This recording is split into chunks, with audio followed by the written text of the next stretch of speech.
視聴者の皆さんおはようございます。エリックです。今日は2026年の6月22日月曜日ですね。今は大阪から奈良方面に向かっています。今日は車なんですけど、特にキャンプ行くってわけじゃなくて、新しいバイクをまた買ったんで、それの引き取りに行くところになります。引き取り先が奈良県の吉野郡なんですけど、吉野郡っていうから大淀らへんかなと思ったら、まさかの十津川で結構距離があるんですよね。いやー、ちょっとびっくりした。吉野郡の広さなめてた。今から十津川までかなり南の方まで100キロあるかな、ここからやと。そこまでバイクを引き取りに行きます。で、今回購入したバイクが、先に言ってしまうとホンダの TLR250R っていうバイクになります。どういったバイクか説明するのに、まずオフロードバイクってどういった種類があるか、まずそれの説明をしますと、まず多分パッと出てくるオフロードバイクイコールこれみたいな形っていうのがだいたいモトクロッサーですね。オフロードコースでボンってジャンプしたりするのがモトクロッサーですね。で、最近流行りというか、増えてきたのがエンデュランサー、エンデュロレースに出るためのレーサーですね。見た目はモトクロッサーに近いんですけど、サスペンションが柔らかかったりとか、セルがついてたりとか、モトクロスコースっていうのは基本的に整地されてて走りやすい未舗装路なんですね。で、エンデュランスレースは走りにくいというか、基本的には走るのが困難なような場所、例えばすごい1メーター超えるような段差とか、岩がゴロゴロしてるような場所とか、そういったところを走るためのバイクがエンデュランサーですね。次がトレイル車って呼ばれる、いわゆる市販オフロード車、代表格でいうとセローとか、市販で公道を走るために作られて、かつ未舗装路も走れるよっていうのがトレイル車。扱いやすく作られてるんですよ。トレイル車って基本的にレーサーとは違って万人が乗れないといけないんで、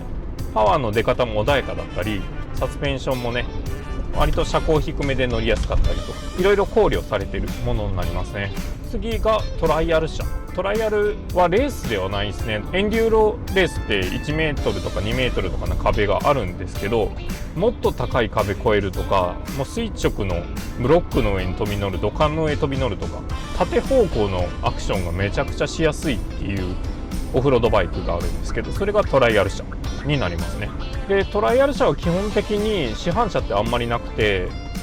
大体がレーサーになるんですけど、一部市販トライアル車っていうのもあるんですよ。それが大体大まかなオフロード走るためのバイクかなと思います。で、今回買った TLR250R っていうのが、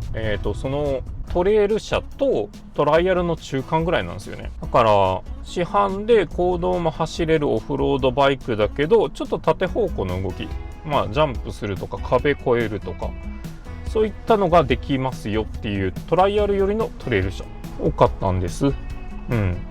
で、それを買って何をしようかっていうと、ただただ林道を散歩したいだけなんですけどね。SR のオフ車作ったんですけど、やっぱり難所とかは難しいなと思って、ちょっと中途半端な位置づけになっちゃったので、一回ちょっとね SR のオフ車を作り直そうと思ってます。どっちかというとフラット林道を走るようなちょっとおしゃれな感じで作り直そうかなと思ってて、でがっつり林道を走るためにある程度難所も行けるように今回のバイクを買いました。でね、林道でトライアル車って結構反則というか、トレイルだとめっちゃ苦労するとこもトライアルに乗るとまず車重が軽いんで楽なんですよ。割とチートじゃないですけど、そんな感じなんですよね。トレイルで林道はねもう散々やったんで、ちょっと休憩しようかなと思って、林道の楽しさ的なのをね伝えていければなと思って、林道って何が楽しいんですかみたいな、そういうのを伝えれたらいいなと思って買ってみました。でもちょっとお手入れしないといけないんで、その様子もまた動画にできるかな。いずれガレージ買ってみたいなのはもちろんやりたいんですよね。自分整備ある程度できるんで、その様子動画にしたりとかねできればいいとは思ってるんですけど、排気量は名前の通り 250cc です。距離もある程度走れて、高速道路も乗れたりするし、だからその TLR で散歩しながらログ取れればいいかなと思ってますって感じでございますね。はい、とりあえずね今から、戸塚川に向かって、多分あと90キロぐらいかな走っていこうと思います。もうそのままねナンバー登録までしちゃおうと思ってるんで、ダウンが降ってきた。ちょっと行ってもとんぼ帰りですね。100キロ走って100キロ走って帰ってくるって感じになると思います。ではではまたしばらく走っていこうと思います。水越峠越えて奈良に入りました。ちょっとね朝ごはん食べようと思います。このローソンは駐車場が広いのでツーリングの待ち合わせでもよくお世話になります。店頭で薪なども売っていてアウトドアに行く前に寄るにも便利です。通勤ラッシュで混む前に山道に入りたいのでちょっと急いでいます。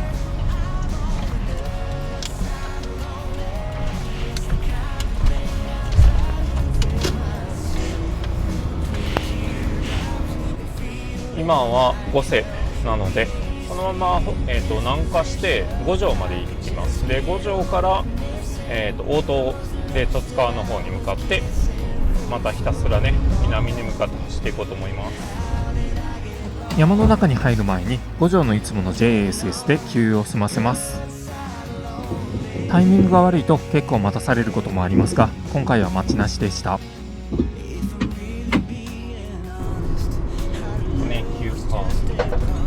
バイクだと楽しいけど車だと楽しくない。外はだいぶ涼しいみたいですね。外気導入にするとすごい冷たい風が入ってきます。でもちょっとなんか湿ってる感じはします。せめてバイク積むまではね天気持ってほしいなと思ってるんですけど、168号線はこういう道が多いですね。今はまだ道が広いですけどすれ違いができないところもたまにあったりします。バモスはそれなりのスピードで急カーブを曲がっても少しロールしながらスーッと安定して曲がっていってくれます。まもなく十津川に到着します。スムーズに走れたのでかなり余裕を持って道の駅十津川号に到着しました。早朝からの行動開始だったので少し眠気がありましたがここで1時間ほど仮眠を取ることができました。待ち合わせの時間になりましたので指定の場所に移動します。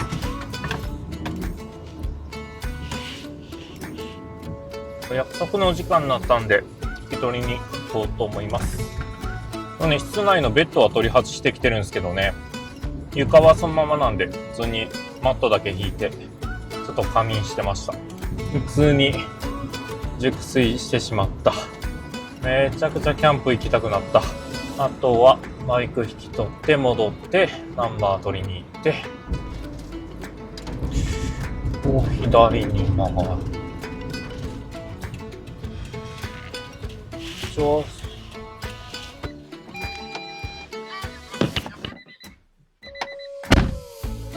引き渡しの手続きも終わったので早速バイクを積載していきます。うちのバモスは内装を作ってあるのでちょっと気を使うんですよね。途中でエンジンを止めてギアを1速に入れてクラッチでコントロールします。クラッチを切ってリアタイヤを手で回して前に進めてクラッチを離せばブレーキ代わりになってそこで止まってくれます。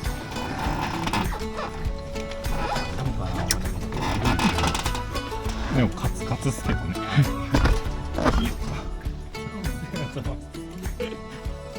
バイクを荷室内で斜めにしてリアゲートが閉まることを確認します。特に問題なければタイダウンベルトで固定して積載完了です。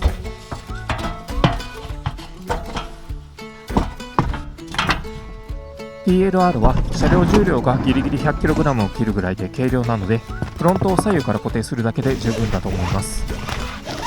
フロントフォークはあらかじめ別のタイダウンで縮めた状態で固定をしています。積載完了したのでまた大阪までとんぼ帰りです。通行止めだーなんてこった。地図上では通り抜けられるはずが通行止めの表示がありました。はい、というわけでバイクを引き取ってきました。なんか見た感じちょっと普通のオフ車と違うよなっていうのがもう画像からわかると思うんですけど、トライアルの、公道用のバイクみたいな感じですね。でこのまま陸運局に寄って名義変更を済ましてやろうと思います。バイクの状態はね、めちゃくちゃ綺麗とかではないですね。エンジン普通にかかるんで、あとはね、細かいところをばらしながら綺麗にしてメンテナンスしてあげれば、それなりに状態良くなるんじゃないかなと思います。でエンジンはね、走行1万キロちょいしか走ってないんで、だいぶ、年式の割にはとても調子良さそうな音がしてます。気温もなく、綺麗に回ってたんでね。というわけで奈良からね、大阪の方まで戻ろうと思います。ようやく泉自動車検査登録事務所に到着しました。普通の人は来ることはあまりないと思いますが、私は手続きや車検なども自分でやっているので馴染みのある場所です。うわー、混んでるね。偉いな。到着したのが午後1時半。早速名義変更の手続きをしに行こうと思います。やっとナンバープレートをもらってきました。陸運局なんかめちゃくちゃ混んでて、こんなに混んでるの久々だなってぐらい混んでましたね。大変だった。もう終了時間ギリギリになってようやく書類戻ってきたんで、ナンバーもらって帰ってきました。その後バイク洗車場でざっと洗おうと思ったんですけど、雨がね降ってきちゃったっすね。仕上げで洗うわけじゃないから、雨の中汚れを落としちゃってもいいかなと思うんだけど、おとなしく帰って、そうだな、明日にしようかなって感じです。とりあえずね、名義も変えれたんで正式に自分のものになりました。疲れた。というわけでね、この TL250R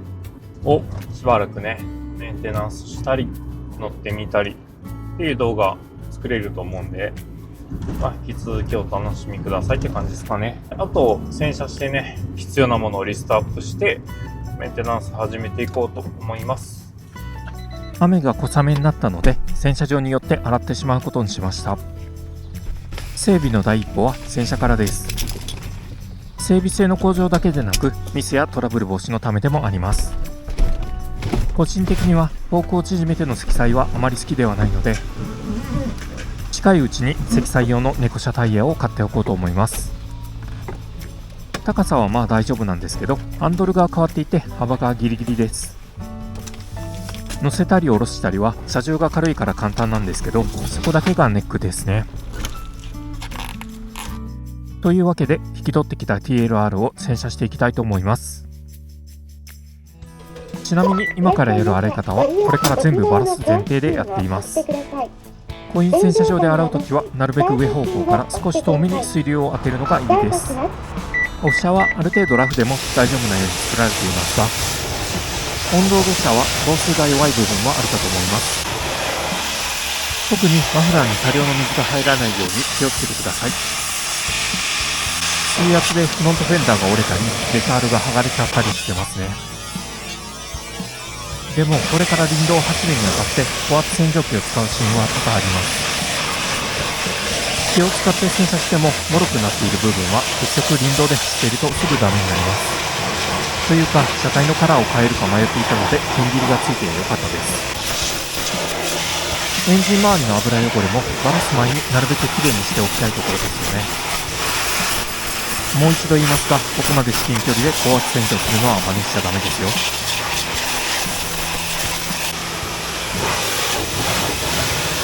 オンロードバイクの場合、かなり遠目から一度全体を濡らして、こんな感じで遠目に上から洗うのがいいです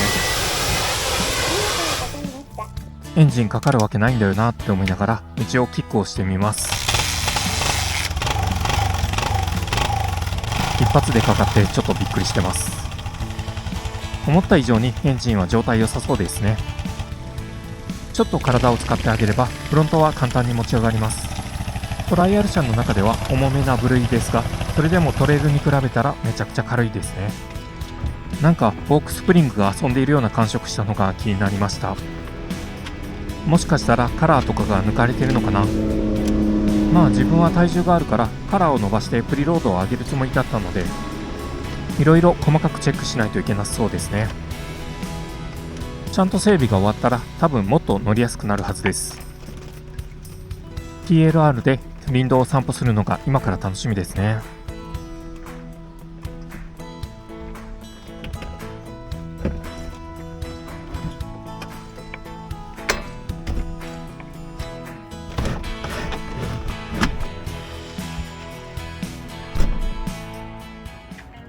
今日一日で何回積み下ろしてるんでしょうか。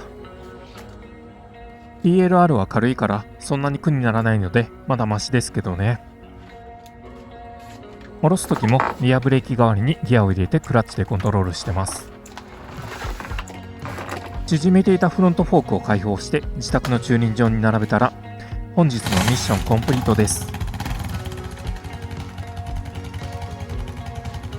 高圧洗車のせいかちょっとさらにボロくなってしまった気がしますね。ここからどうなるか楽しみにしておいてください。